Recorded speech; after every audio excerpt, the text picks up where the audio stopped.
وحدت دیان تو بعد میں ہوگی، وحدت سیاست تو ہو لے پہلے۔ وہاں تم اپنے لیڈر کے لیے مر جاتے ہو، اور اسلام کوئی یتیم مذہب ہے؟ یہ محمد عربی کا لایا ہوا دین ہے۔ تم اپنے سیاسی مفادات پہ کوئی کمپرومائز نہیں کرتے ہو۔ تم کہتے ہو چرچ میں نماز پڑھنے دیتے ہیں، اور وہ جوتے اتار کے نہیں جانے دیتے۔ او میاں، وہ تمہارے لیے ایک کھلونا رکھا ہے، تمہیں بہلانے کے لیے، تمہیں ورغلانے کے لیے وہ رکھا ہوا ہے۔ وہ تو چرچ فروخت کر دیتے ہیں، تو آپ مسجد فروخت کر دیں گے؟ گزشتہ دنوں پاکستان کی قومی اسمبلی کے اندر ایک مندر کی تعمیر کے حوالے سے جب بات چلی تو ایک صاحب نے کہا کہ کسی دین پر کوئی برتری حاصل نہیں ہے، کہ میں مغرب میں ایک گرجا گھر میں نماز پڑھی ہے اور انہوں نے مجھے اجازت دی ہے۔ وہ تو چرچ فروخت کر دیتے ہیں، تو آپ مسجد فروخت کر دیں گے؟ وہ اپنا دین ترک کر چکے ہیں، وہ تو ان کی خواہشات کا مجموعہ ہے، تحریف راہ پا چکی ہے، اور انہوں نے ان خواہشات کے نتیجے میں جو مل بیٹھ کے فیصلہ کر لے اس میں وہ اپنی عبادت گاہ کو بیچ دیتے ہیں۔ تو کیا ہم اپنی عبادت گاہ کو بیچ سکتے ہیں؟ ہم کہتے ہیں جی وہ دیتے ہیں تو ہم بھی دے دیں۔ یہ کیا بات ہوئی؟ اگر آپ نے ان کی رواداری دیکھی ہے تو ذرا اس کو اپنے سیاسی کلچر کا حصہ بنائیے۔ مسلم لیگ کے دفتر جو ہیں وہ تحریک انصاف کے لیے کھول دیجئے کہ آپ یہاں اجلاس کر سکتے ہیں، اور تحریک انصاف سے کہیے گا کہ وہ پیپلز پارٹی کے لیے ان کو کہیے گا کہ آپ نون لیگ کے لیے اپنے دفتر کھول دیجئے۔ وحدت دیان تو بعد میں ہوگی، وحدت سیاست تو ہو لے پہلے۔ تم سارے مسلمانوں ایک ملک کے رہنے والے ہو تو پتہ چلے جی یہ بڑے وسیع و ظرف ہیں۔ وہاں تم اپنے لیڈر کے لیے مر جاتے ہو، اور اسلام کوئی یتیم مذہب ہے؟ یہ محمد عربی کا لایا ہوا دین ہے۔ تم اپنے سیاسی مفادات پہ کوئی کمپرومائز نہیں کرتے ہو۔ یہ کیا تمہارا فلسفہ کہ انہوں نے اپنے چرچ میں اجازت دے دی تو ہم بھی دیں گے؟ میاں، ان کی غیرت اجازت دیتی ہے، ان کا دین جو خود ساختہ ہے، اور حضرت عیسیٰ کو چھوڑ کے جو انہوں نے اختیار کیا ہے ان کی تربیت ان کے نفس نے کی ہے، اور ہماری مسجد کے حوالے سے تربیت محمد عربی نے کی ہے۔ ہمیں تو یہ بتایا گیا مسجد تو مسجد رہی، مسجد کے اندر جو ٹوٹی ہوئی چٹائی ہے آپ اس کو بھی نہیں بیچ سکتے۔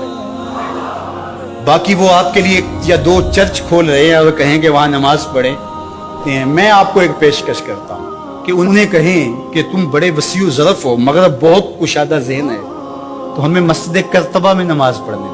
مسجد کرتبہ میں جو مسلمانوں کی بنائی ہوئی ہے، 10 مربع کلومیٹر پر پھیلی ہوئی مسجد، اس کے باغات، اس کے احاطے، اس کے متعلقات اگر شامل کریں، حمام شامل کریں، تو 10 مربع کلومیٹر پر وہ مسجد، اور 1400 ستونوں پر پھیلی ہوئی مسجد کا حال۔ اللہ اکبر! جب رات ہوتی تو اس زمانے کے اندر 7,500 مشعلیں اس مسجد میں چراغاں کرتی، 30 فٹ اونچا اس کا چھت ہے، اور آج بھی وہ دیکھنے کے قابل ہے۔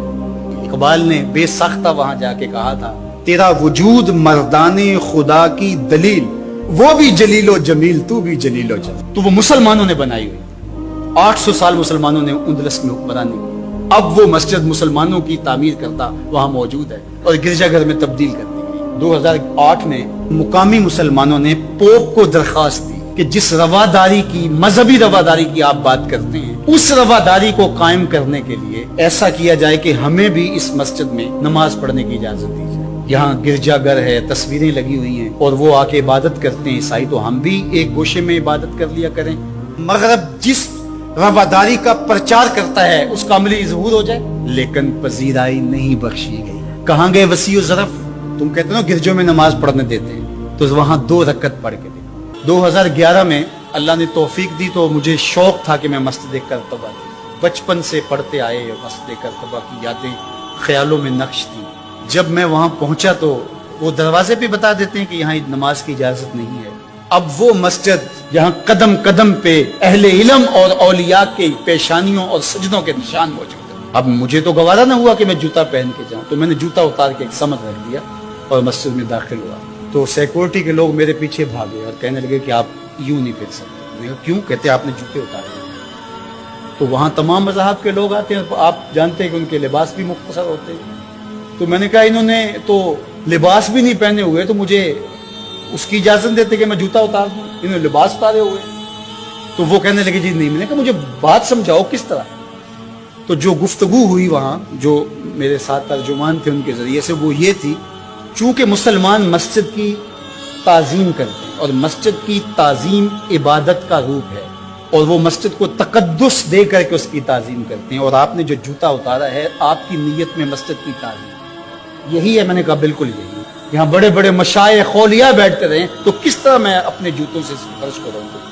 تو انہوں نے کہا جی ہمیں اجازت نہیں. تو ان سے بہت کہا لیکن وہ کہنے لگے یہ ہو ہی نہیں سکتا. تو ہم ساری مسجد نہیں دیکھ سکے اور واپس آ گئے.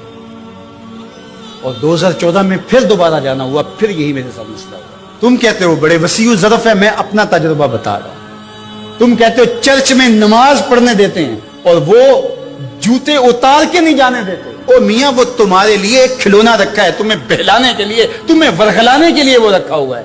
انہیں پتا ہے اس سے بہل جائیں گے اور وہ بھی شور جا کے کریں گے کہ ہماری مسجدوں میں بھی ایسا ہونا چاہیے, ہم بھی وسیع الظرف ہوں. وہ تمہیں دھوکہ اور فراڈ دینے کے لیے کیا ہے. اقبال نے کہا تھا یہ بظاہر میٹھے میٹھے لگتے ہیں لیکن ان کا اندر چنگیز سے بھی زیادہ تاریک ہے. تو تکلیف اسلام سے ہے. وہ چاہتے ہیں کہ یہ تذبذب میں مبتلا ڈھیلے ڈھیلے مسلمان رہیں, خیر سے رہیں. ان سے کیا ہماری پریشانی ہے؟ مجھ کو پریشانی ہے تو اس امت سے ہے اشک شہرگاہی سے جو ظالم کرتے ہیں. لیکن مغرب خوش ہے کہ پاکستان میں مندر بن رہے ہیں, عربستان میں مندر بن رہے ہیں, اور اسرائیل کے ساتھ ہم عربوں کے تعلق کو مضبوط کر رہے ہیں. لیکن یہ تمہارا ادھورا سا خواب ہے جو کبھی پورا نہیں ہوگا. یہ وقتی ہوگا. انشاءاللہ وہ وقت دوبارہ آنے والا ہے کہ پوری کائنات پہ جھنڈا میرے حضور کا ہی ہوگا.